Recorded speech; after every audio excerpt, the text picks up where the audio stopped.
सल्लि अला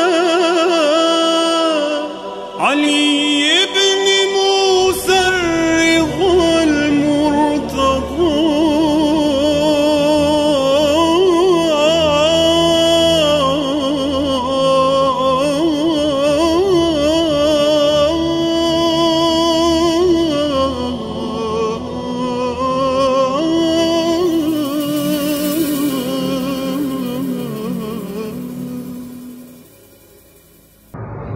औज़ु बिल्लाहि मिनश्शैतानिर रजीम बिस्मिल्लाहिर्रहमानिर रहीम।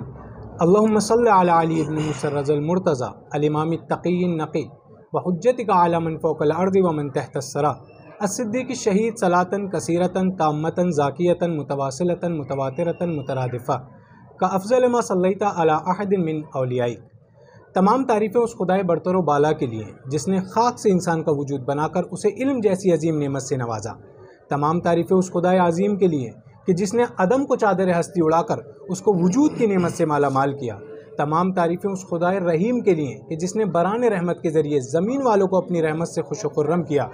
तमाम तारीफ़ें हम्दो सनाओ सताइश उस खुदाए अज़ली और अबदी के लिए कि जिसने इस तारीक आलम को नूर मोहम्मद मुस्तफ़ा सल्लल्लाहु अलैहि वसल्लम से मुनव्वर फरमाया। अम्बिया और आइम्मा जैसी अजीम हस्तियों को हमारे दरमियान भेजकर हम पर एहसान किया। दुरूद व सलाम हो जाने कायनात, रूह कायनात, नूर अव्वल, खल्क़ अव्वल, खुल्क़ अव्वल, अक़्ल अव्वल हज़रत मोहम्मद मुस्तफ़ा सल्लल्लाहु अलैहि वसल्लम की ज़ात पर कि जिनकी आमद से 1000 साल से रोशन आतिशकदे फ़ारस खामोश हो गया, सावा की झील बैठ गई, ऐवान किसरा में शिगाफ पड़ गया, 14 कंगूरे ज़मीन पर आकर गिर गए। दुरूद व सलाम हो सुल्तान आलम, सरदार आदम, महबूब ख़ातम, नूर इलाही, शान विलायत, मुहर इमामत, बहर सखावत, इमामुल मुत्तकीन, अमीरुल मोमिनीन हज़रत अली इब्न अबी तालिब की ज़ात पर कि जिनके दौरे हुकूमत में कोई यतीम भूखा न सोया, कि जिनकी रातें इबादतों में और दिन रोज़ों में गुजरते थे, कि जिनको परवरदिगार आलम ने फ़ातिमतुज़ ज़हरा जैसी शरीक हयात अता कर कर आपके रुतबे को और आला बना दिया। दुरूद व सलाम हो शहज़ादी कौनैन, मादर हसनैन, सय्यदतुन निसाइल आलमीन, सिद्दीक़ा, ताहिरा, ज़ाहिदा, आबिदा, बतूल यानी बदअतुर रसूल हज़रत फ़ातिमा ज़हरा सलामुल्लाह अलैहा की ज़ात पर कि जिनके सबब परवरदिगार आलम ने नूर नबूवत और नूर इमामत को खल्क़ फरमाया। दुरूद व सलाम हो तमाम आइम्मा पर, दुरूद व सलाम हो आपकी पाक औलाद पर, दुरूद व सलाम हो मेरे रऊफ़ इमाम अनीसुन नुफूस शम्सुश शुमूस हज़रत अली इब्न मूसा रज़ा अलैहिस्सलाम की ज़ात पर। रोज़े मुनव्वरा इमाम अली रज़ा अलैहिस्सलाम की जानिब से हफ्तावार प्रोग्राम बज़्म शम्सुश शुमूस लेकर एक मरतबा फिर आपके सामने हाजिर हुए हैं। और ये प्रोग्राम जैसा कि आप नाज़रीन जानते हैं, मुख्तलिफ़ नाज़रीन सवाल करते हैं और दरख्वास्त करते हैं कि एक ख़ास मौके पर प्रोग्राम को हाज़िर किया जाए, प्रोग्राम को लाइव नशर किया जाए। तो नाज़रीन की दरख्वास्त के मुताबिक आज का प्रोग्राम इमाम ज़माना अज्जलल्लाहु ताला फ़रजहु शरीफ के हवाले से है, क्योंकि इमाम असर हैं, इमाम ज़माना हैं और मुख्तलिफ़ सवालात, मुख्तलिफ़ शुबहात हमारे नाज़रीन और दूसरे जवानों के जहन में आते हैं। उनको बरतरफ करना हमारी ज़िम्मेदारी है और आपकी ज़िम्मेदारी है कि इस प्रोग्राम को आगे ज़्यादा से ज़्यादा नशर किया जाए। इस प्रोग्राम में आज हमारे साथ जो हिस्सा बने हैं हुज्जतुल इस्लाम वल मुस्लिमीन इब्न अली हैदरी साहब हैं। सलाम अलैकुम, खुश आमदीद कहते हैं प्रोग्राम बज़्म शम्सुश शुमूस में आपको। जज़ाकल्लाह इंशाअल्लाह। क़िबला, जैसा कि ये दौर हाजिर है और इस ज़माने में जुल्म व बर्बरियत है और हर तरफ जुल्म है, हर तरफ सदाए बुलंद हैं कि मुंजी आलम फ़र्जंद ज़हरा हज़रत इमाम ज़माना अज्जलल्लाहु ताला फ़रजहु शरीफ के लिए पूरी दुनिया में दुआएं हो रही हैं। लेकिन एक दूसरी तरफ वो अफराद हैं कि जो ख़ुद वजूद इमाम ज़माना अज्जलल्लाहु ताला फ़रजहु शरीफ के ऊपर शक करते हैं, शुबा करते हैं और इनकार करते हैं, हत्ता कि नहीं मानते। तो हमारे जवानों के लिए खुसूसन जो आजकल का दौर है उसमें जवानों की दरख्वास्त रहती है कि कुछ साफ़ सुथरी दलील कुरान से, रिवायात से ऐसी बयान कर दीजिए ताकि उन लोगों का भी मुंह बंद हो जाए जो इमाम ज़माना अज्जलल्लाहु ताला फ़रजहु शरीफ के वजूद का इनकार करते हैं। ये कुरान से और रिवायत से दलील पेश करें। बिस्मिल्लाहिर्रहमानिर्रहीम, अल्हम्दुलिल्लाह वस्सलातु वस्सलाम अला मुहम्मद व आलिहि ताहिरीन।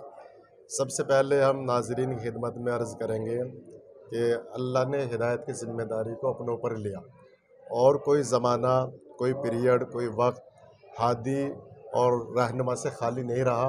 यहाँ तक कि आप देखें कि अल्लाह ने सबसे पहले जिस इंसान को दुनिया में भेजा हज़रत आदम अलैहिस्सलाम, उनके सर पे ताज हिदायत रखा और जनाब आदम अलैहिस्सलाम और उनकी बीवी जनाब हव्वा और उनके बेटे हाबिल व काबिल, यानी एक छोटी सी फैमिली, एक छोटा सा परिवार था, लेकिन वो भी बग़ैर हादी से खाली नहीं था। बेशक। तो आप सोचिए मसलन कि जब अल्लाह परवरदिगार एक छोटी सी फैमिली को बगैर हादी के नहीं छोड़ सकता, तो आज पूरी कायनात को बगैर हादी के कैसे छोड़ेगा। और फिर कुरान में अल्लाह ने फरमाया वाले कुल्ले कौमिन हाद, हर कौम के लिए एक हादी है, एक रहबर है, एक रहनुमा है। तो जब अल्लाह ने हर कौम के लिए एक हादी एक रहनुमा बनाया, तो फिर इस कौम को और इस दुनिया को अल्लाह बगैर हादी बगैर रहनुमा के कैसे छोड़ सकता है। और फिर अगर हम, क्योंकि कुरान ऐसी किताब है जो अल्लाह ने नाजिल की है जिसमें शक व शुबह गुंजाइश नहीं है, हर मुसलमान का ईमान है कुरान के ऊपर। तो अगर हम कुरान से साबित करें कि इमाम इस वक्त मौजूद है, तब तो मसलन मुसलमानों को मान लेना चाहिए। मुसलमान मानते हैं, लेकिन जो बहुत से अफराद नहीं मानते और मौजूद इमाम का इनकार करते हैं, तो उनके लिए हम सूरह इसरा की आयत पढ़ते हैं जिसमें अल्लाह ने फरमाया यौम नदू कुल्ला उनासिन बेइमामिन। अल्लाह फरमा रहा है कि क़यामत में हम हर इंसान को उसके इमाम के साथ बुलाएंगे। तो उसका मतलब है हर इंसान का इमाम है। सही है। तो अब मसलन आप देखें कि रसूल अकरम के बाद जो इमामत का सिलसिला शुरू हुआ, तो मौला अली के बाद इमाम हसन और हमारे इमाम अस्कर सलाम तक ये सिलसिला जारी सारी रहा। अगर हम इस बात को माने कि इमाम अस्करी के बाद कोई इमाम नहीं है, तो मसलन 260 हिजरी में इमाम अस्करी अलैहिस्सलाम की शहादत वाक़ हुई। तो 260 हिजरी से लेकर अब तक जितने लोग दुनिया से रुखसत हुए, तो फिर उनका हश्र किसके साथ होगा? वो बगैर इमाम के, वो बगैर इमाम के जी रहे। सही है।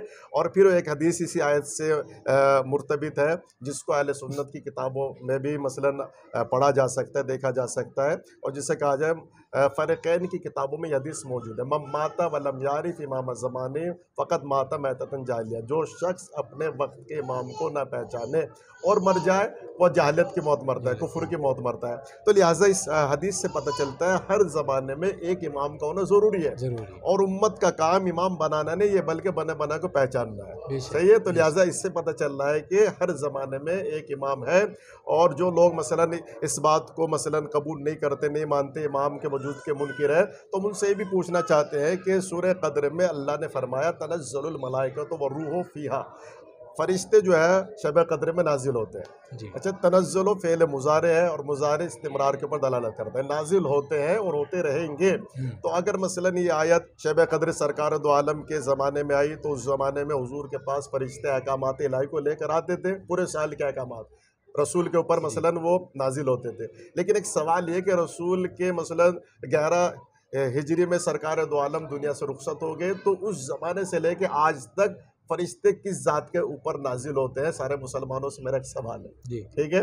मैं रसूल को नाजिल होते हैं, तनज़्ज़ुल फ़ेल मुज़ारे इस्तिमरार नाजिल होते हैं और होते रहेंगे। तो फिर मुसलमान ये बताए कि बाद रसूल फरिश्ते किस शख्स के पास आते हैं? सही है। और जिस शख्स के पास भी आते हैं वो मासूम सिफत होगा, नफ्स रसूल होगा, रसूल जैसा होगा। तो हमारा अकीदा तो है कि मौला अली नफ्स रसूल है। मुबाइला की आयत गवाह है कि आप अपने नफ्सों को लेकर आओ, तो नफ्सों में मौला अली रसूल के साथ चले। तो मौला अली आय तथीर के मिज़दाक है, तो आय तथीर के मिज़दाक रसूल अल्लाह सल्लल्लाहु अलैहि वसल्लम भी है। यानी जो सिफत हुजूर की वो मौला अली की। मौला अली के ज़माने फरिश्ते जो शब क़द्र में आते थे, मौला अली इमाम तो उनके पास है। ये सिलसिला इमाम अस्कर अलैहिस्सलाम तक आप लेकर आए।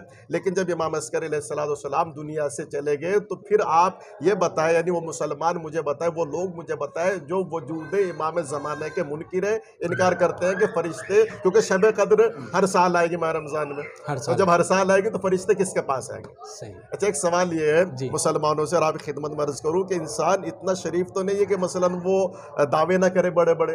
वो दावे करने पर आए तो उलूहियत का दावा उसने किया, खुदा का दावा उसने किया, नबूवत का दावा उसने किया, रिसालत का दावा उसने किया। लेकिन आज तक किसी आलिम ने, किसी मुफ्ती ने, किसी मुहद्दिस ने, किसी खतीब ने, किसी मुफस्सिर ने ये नहीं कहा इस बार फरिश्ते मेरे पास नाजिल हुए। बिल्कुल बिल्कुल। आप बताइए, मतलब किसी आलिम ने कहा कि फरिश्ते इस साल माह रमज़ान मेरे ऊपर नाजिल हुए? क्यों? इसलिए कि इंसान जानता है फरिश्ता अगर मेरे पास आ गया तो मैं दुनिया छोड़ दूंगा। तो लिहाजा फरिश्ते तो जो है बस इतना बड़ा दावा नहीं करता। ठीक है। तो लिहाजा फिर हमें बताया, हमारा तो अकीदा ये है कि इमाम ज़माना के पास, यानी जो हुज्जत खुदा, उनके पास फरिश्ते आते हैं। तो लिहाजा अब सारे मुसलमान, यानी हर फ़िरक़े का मुसलमान ये बताए कि इस साल फरिश्ते या गुज़िश्ता जो शब क़द्र चली गई या आइंदा जो शब क़द्र है, किसके पास जो है वो फरिश्ते आएंगे जो अहकामात इलाही को लेकर आएंगे। सही है। तो लिहाजा इस आयत से पता चलता है कि एक इमाम का होना ज़रूरी है। और वक्त का इमाम जो है, जिसे हम कहते हैं इमाम ज़माना, इमाम महदी अलैहिस्सलातु वस्सलाम अज्जलल्लाहु ताला फ़रज शरीफ है। तो इस आयत से पता चलता है कि इमाम मौजूद है। मौजूद है। और एक हदीस आपकी खिदमत में अर्ज़ करूँ, इमाम सादिक अलैहिस्सलाम ने फरमाया लौलल हुज्जतो लसाक़ित अर्ज़ो बअहलिहा, अगर ज़मीन हुज्जत खुदा से खाली हो जाए तो ज़मीन अपने अहल के साथ धस जाए। तो इसका मतलब ज़मीन का तबाह न होना इस बात की दलील है कोई हुज्जत खुदा है, मुसल्लम हदीस है, मुसल्लम हदीस है, सही है। यानी इसका मतलब कोई हुज्जत खुदा है कि जिसके वजूद नाज़रीन की बरकत से आज ज़मीन अपनी जगह पर बाकी है, ठीक है। अच्छा, उस हदीस को भी, हदीस कुदसी को सारे मुसलमान मानते हैं, लौला कलमा खलक़तुल अफ़लाक, रसूल अगर तुम्हें पैदा करना मकसूद ना होता तो अफलाक को पैदा न करता, ज़मीन आसमान को पैदा न करता, यानी सारी कायनात रसूल के सदक़े में पैदा होगी। तो जब रसूल के सदक़े में पैदा हो, जब रसूल दुनिया चले गए तो फिर कायनात क्यों बाकी है? ये ज़मीन आसमान, ये चरिंद परिंद, ये दरिंद, ये नबातात, ये जमातात, ये अमानात, ये क्यों बाकी है? तो इसका मतलब ये कि अगर एक मोहम्मद के सदक़े में अल्लाह ने पैदा किया तो कोई वक्त का मोहम्मद है जिसके सदक़े में बची हुई है, बिल्कुल, ठीक है। तो लिहाजा इस हदीस से पता चलता है कि नहीं कोई है जो जानशीन मुस्तफ़ा है, जो खलीफा रसूल है, जो पैगम्बर के खुलफा में से एक है, जिसे हम इमाम महदी अज्जलल्लाहु तआला फरजहु शरीफ के नाम से याद करते हैं। बिल्कुल क़िबला, कुरान में भी मौजूद है और रिवायात में भी मुतअद्दिद मरतबा वजूद इमाम ज़माना पर दलील है। एक ये भी हो सकता है कि अगर 12वें को मान लिया फिर 11 को मानना पड़ेगा, ये भी हो सकता है। अच्छा क़िबला, ये बात तो साबित हो गई कि वजूद इमाम ज़माना अज्जलल्लाहु तआला फरजहु इसी दुनिया में है और है, इमाम गैबत में है, लेकिन इमाम की उम्र कितनी ज़्यादा हो गई है, ये कैसे मुमकिन है? मान लिया वजूद है लेकिन उम्र इतनी तुलानी, 1000 साल से ज़्यादा उम्र हो गई है, 1200-1300 साल तकरीबन हो गए हैं, तो ये कैसे भला मुमकिन है? एक क़िबला आपकी खिदमत में अर्ज़ करूँ मैं, एक तो ये कि मौत हयात का खालिक परवरदिगार है, ठीक है, और अल्लाह को इख्तियार है, वो चाहे जिसे जितनी ज़िंदगी अता फरमाए। वो जब मसलन ज़िंदगी देने पर आता है तो किसी को मसलन 1 साल की दी, किसी को 100 साल की दी, और किसी को 50 साल की, और किसी को 500 साल की। अब आपको बताएं कि मसलन कुरान अगर उम्र तुलानी को साबित कर दे तब तो मुसलमानों को मानना चाहिए, ठीक है। यानी अगर इमाम ज़माना की उम्र तुलानी है, मसलन क्या इमाम ज़माना से पहले किसी इंसान को तुलानी उम्र नसीब नहीं हुई? अगर नसीब हुई है तो अल्लाह जब उन्हें दे सकता है तो इमाम ज़माना को भी दे सकता है। आइए कुरान से हम देखते हैं कि तुलानी उम्र किसे अल्लाह ने दी है। अल्लाह ने हज़रत नूह अलैहिस्सलाम के बारे में फरमाया, बिस्मिल्लाहिर्रहमानिर्रहीम, वलक़द अरसलना नूहन इला क़ौमिही फलबसा फ़ीहिम अल्फ़ा सनतिन इल्ला 50 आमा। हमने नूह को उनकी कौम की तरफ मबूस किया, भेजा अल्लाह ने, अल्लाह कह रहा हमने मबूस किया, और वो अपनी कौम के अंदर 950 साल मुबल्लिग की हैसियत से रहे। उन्होंने अपनी कौम की तबलीग की 950 साल, यानी तबलीग जी, यानी उनकी जो मसलन तबलीग ज़िंदगी वो 950 साल है, और जो बाकी उनकी कुल्ली ज़िंदगी है तो बहुत सी तारीख रिवायत से पता चला 2500 साल की उम्र थी उनकी। तो जो अल्लाह हज़रत नूह को 2500 साल की उम्र दे सकता है तो क्या फ़ख्र नूह इमाम ज़माना को यानी एक तुलानी उम्र ही नहीं दे सकता अल्लाह? सही है, यानी कुरान से साबित है जनाब नूह अलैहिस्सलाम की जो कुरान ने उम्र बताई है 950 साल रिसालत वाली उम्र है उनकी, ठीक है। तो इसका मतलब ये कि तुलानी उम्र कुरान से साबित है। और एक आयत आपको जनाब यूनुस के बारे में बयान करो आपकी खिदमत में, और नाजरीन भी इस आयत के ऊपर गौर फिक्र करें। अल्लाह ने फरमाया जनाब यूनुस के बारे में, हज़रत यूनुस को शिकम माई में अल्लाह ने रखा।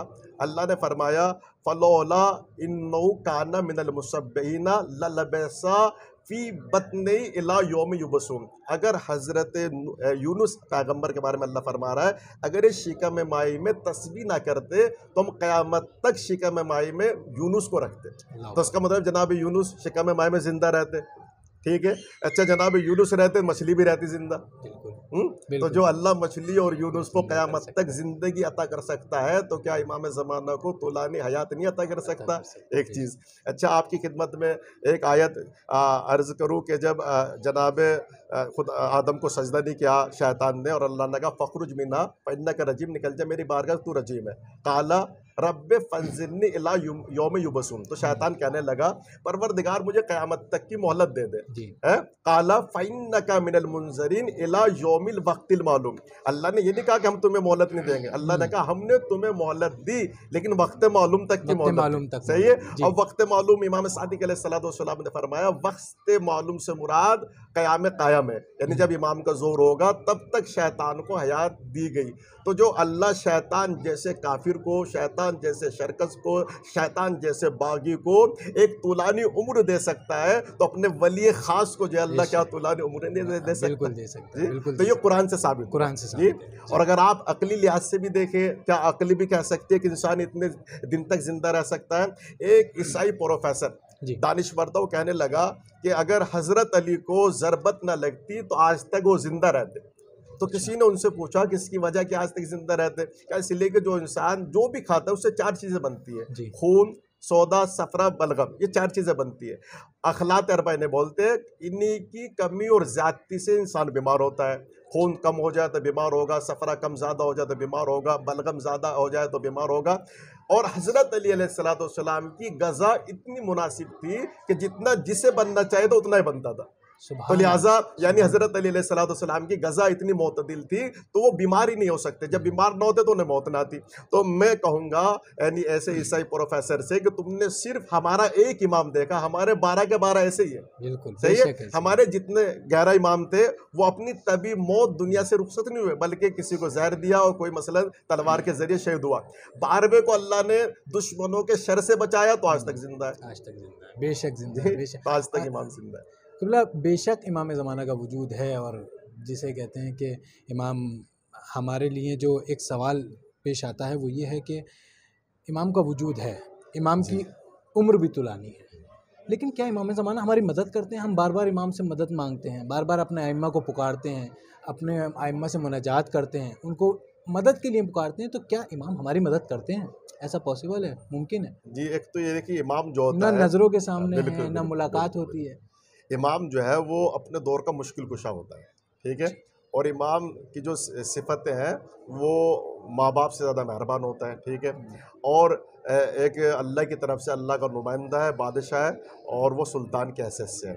तो जो सुल्तान आदिल होता है, जो बादशाह होता है मेहरबान, वो अपनी रियाया के ऊपर जो है करम करता है और उनकी मदद करता है, ठीक है। अब जो इमाम ज़माना है, क्योंकि बहुत सारी हदीस और बहुत सारे वाक़यात ऐसे हैं कि जिसमें ये पता चला कि इमाम ज़माना जिसने तवस्सुल किया इमाम ने उसकी मदद की। और ख़ुद एक तोक़ी में इमाम असर ने फरमाया अपने शियों से खिताब करते हुए, इन्ना गहरो मोमिलीना ले मुरातकुम, कि हम तुम्हारी सरपरस्ती से गाफिल नहीं है, हमने तुम्हें आज़ाद नहीं छोड़ रखा। वला नासीना ज़िक्रकुम, और ना हम तुम्हारे ज़िक्र को, तुम्हारी याद को हमने फरामोश किया। लौला ज़ालिका लनज़ला बिकुम बला वस्तलकुमुल आदा, अगर ऐसा हो जाता, यानी क्या, हम तुम्हें भूल जाते, तुम्हें फरामोश कर देते, तुम्हारी सरपरस्ती न करते, तो बलाएँ तुम्हें घेर लेती, तुम्हारे ऊपर बलाएँ नाजिल होती और दुश्मन तुम्हें पीस के रख देते। यानी हमारी हिफाजत है जिसकी वजह से तुम दुश्मनों के शरों से बचे हुए हैं। इसका मतलब जब भी किसी शिया, किसी चाहने वाले के ऊपर मुसीबत आती है तो इमाम ज़माना उससे जो है गाफिल नहीं होते, बल्कि उनकी मदद करते हैं। अच्छा, कैसे पता चले कि इमाम ज़माना सब के ऊपर निगाह रखे हुए हैं?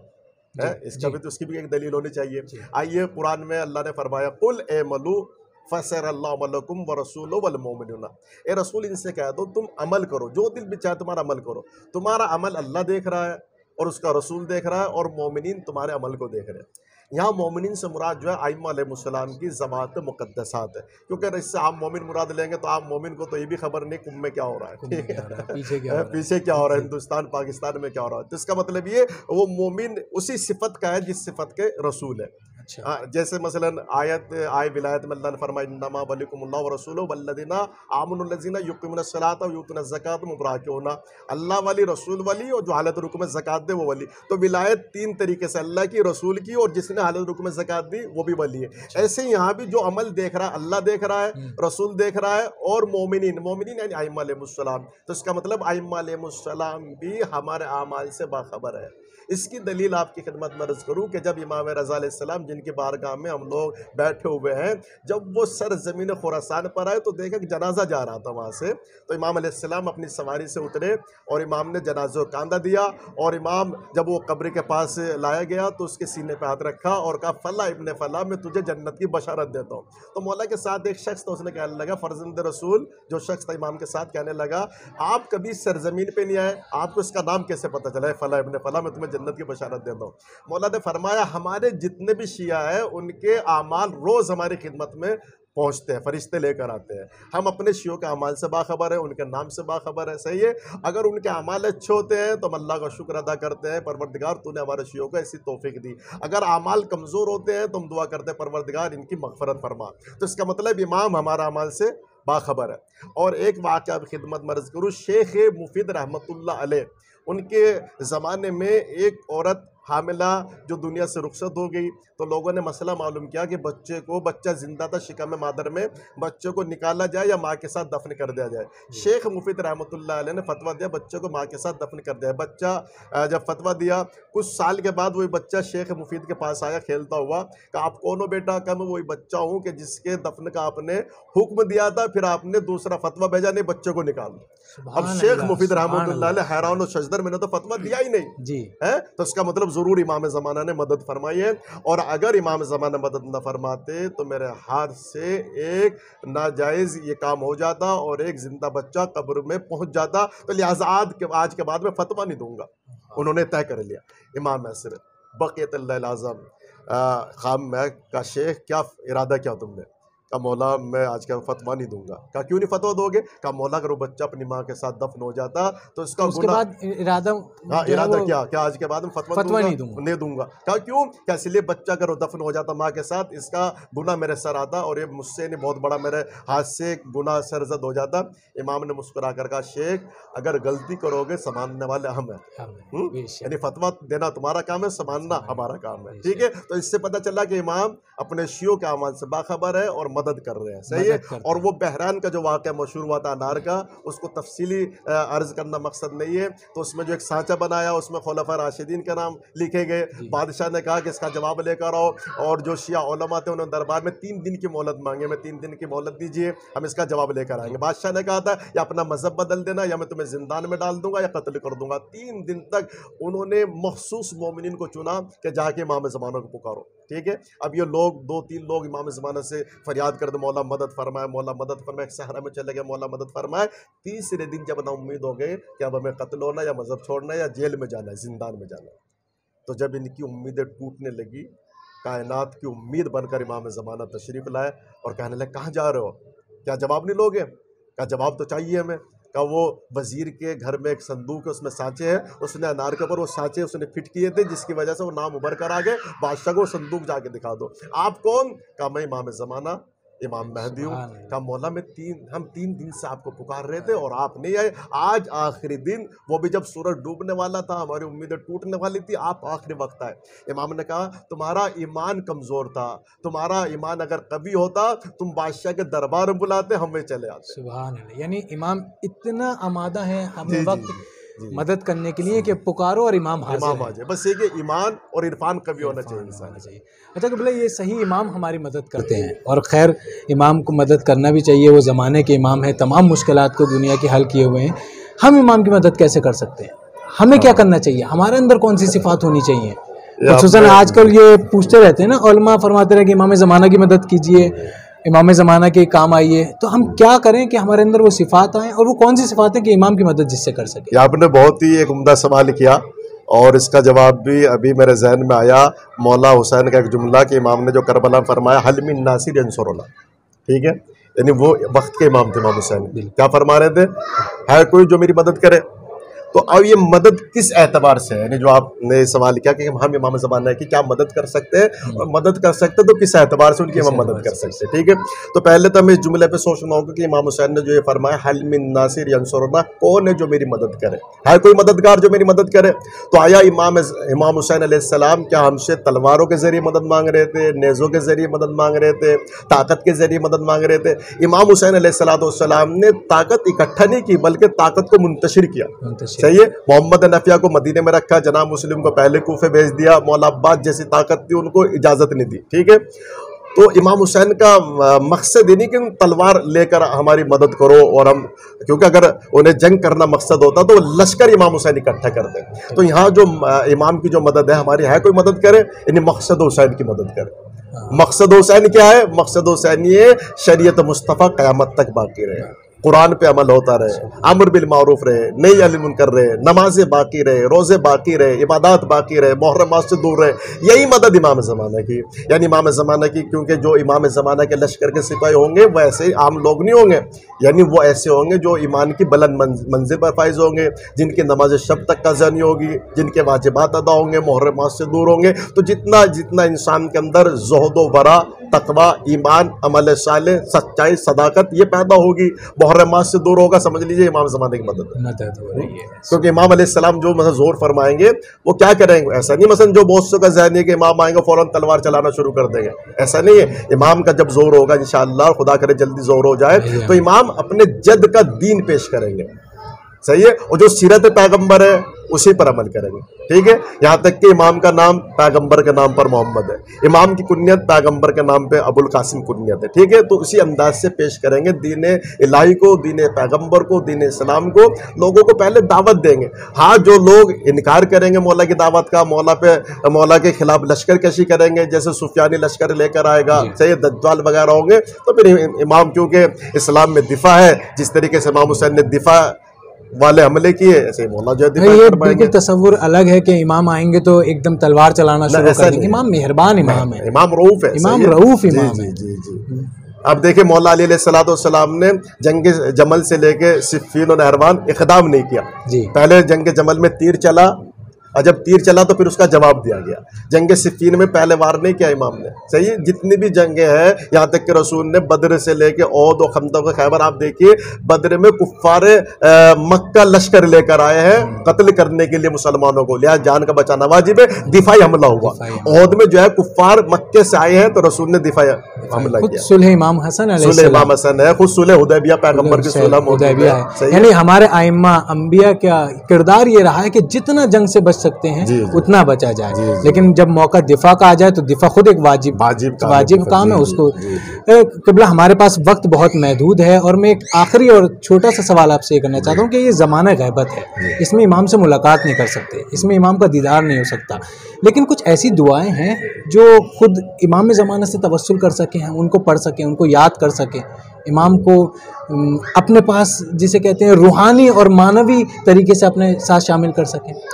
देखिए, इसमें आपकी खिदमत में अर्ज़ करूँ मैं कि जो दुआएं गैबत इमाम में जिन्हें पढ़ने की ताकीद की गई है, उनमें मसलन दुआ नुतबा सही है, और इमाम सादिक़ अलैहिस्सलाम से रिवायत है कि 4 ईदों में इसके पढ़ना की ताकीद की गई दुआ नुतबा की, और 4 ईदें ईद उल फित्र और ईद कुर्बान, ईद गदीर और ईद जुमे को भी ईद कहा गया, तो लिहाजा इन 4 में ज़्यादा ताकीद की गई है।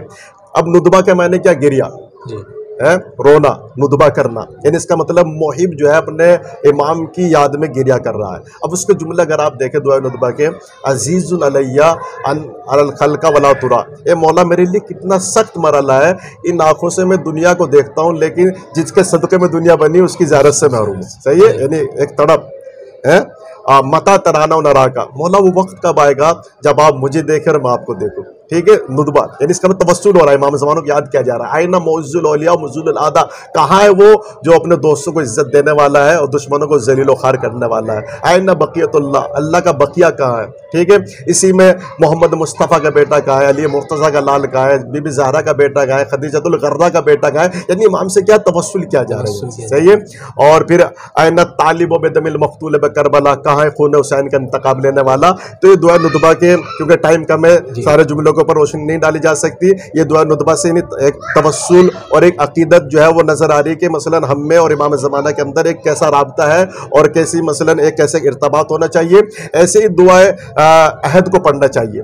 गैबत इमाम में दुआ अहद की ताकीद की कि नमाज फजर के बाद अगर कोई शख्स 40 दिन तक पढ़े तो उसका शुमार लश्कर इमाम ज़माना में होगा, यहाँ तक कि इसके बारे में कहा गया। क्यों, अब इसमें क्या है, 2-4 जुमले नाज़िरीन खिदमत में बयान किए जाए। अल्लाहुम्मा जन्नी मिन अंसारी वावानी वज़्ज़ाबिना नो, सही है, परवरदिगार मुझे इमाम के लश्कर में शामिल फरमा, मुझे इमाम का दिफा करने वाला में शामिल फरमा। वल मुस्तशदीन बैन यदे, परवरदिगार मुझे यानी वो मौका नसीब फरमा कि इमाम को रूबरू मेरी शहादत हो जाए। अल्लाहुम्मा इन्ना बैनी व बैनुल मौत अल्लज़ी जअलतहु हतमम मखज़िया, परवरदिगार अगर मुझ में और मेरे इमाम में मौत हायल हो जाए कि जिसको तूने हतमी करार दिया है, फ़नी शायरन शैफ़ी मुजर्रद क़नाती मुलब्बन दावत दाई फिल हाज़िर वल बादी, तो परवरदिगार जब मेरा वक्त का इमाम ज़ोहर करे, मैं जहाँ भी हूँ लब्बैक कहता हुआ हाजिर हो जाऊँ। और अगर मैं दुनिया से चला जाऊँ, कब्र से उठूँ, तो इस हाल में कि कफन मेरे जिस्म के ऊपर हो और एक हाथ में तलवार हो, एक हाथ में नेज़ा हो, और इसी का जुमला अल्लाहुम्मा तलत रशीदता वल गुर्रत लमीदा, परवरदिगार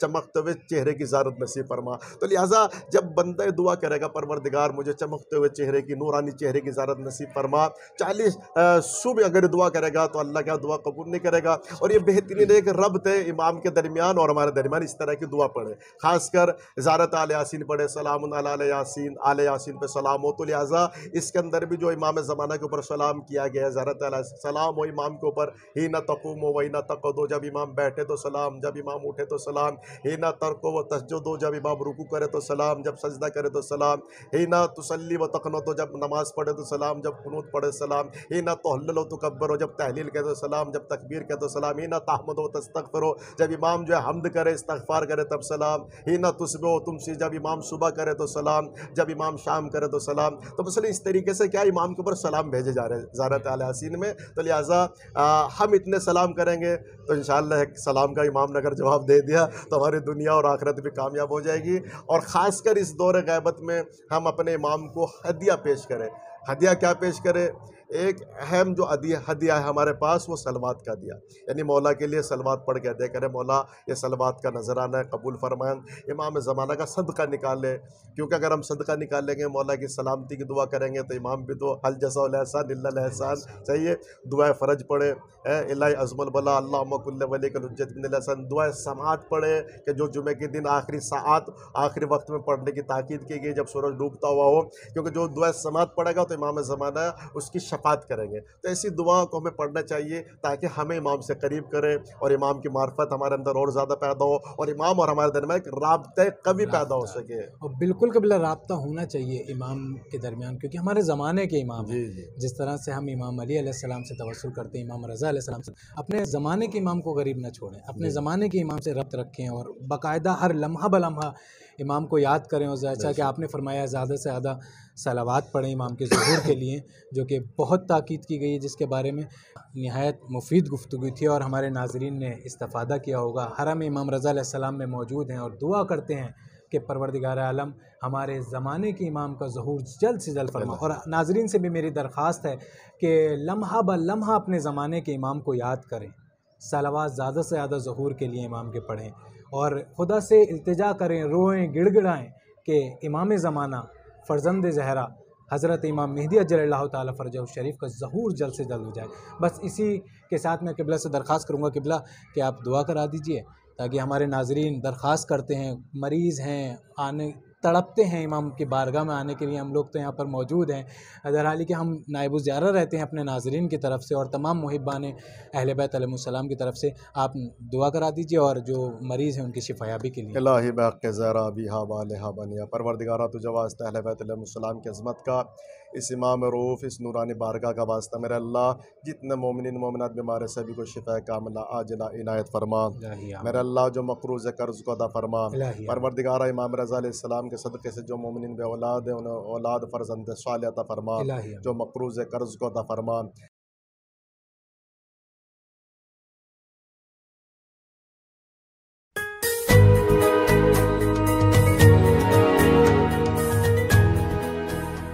अल्लाहुम्मा सल्ली अला अली इब्न मूसा अर्रिज़ल मुर्तज़ा अल इमाम अत्तक़ी अन्नबी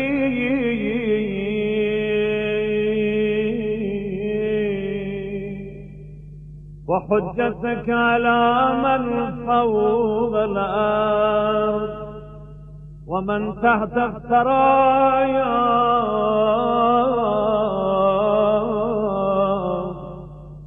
अस्सिद्दीक़ अश-शहीद सलातन कसीरतन ताम्मतन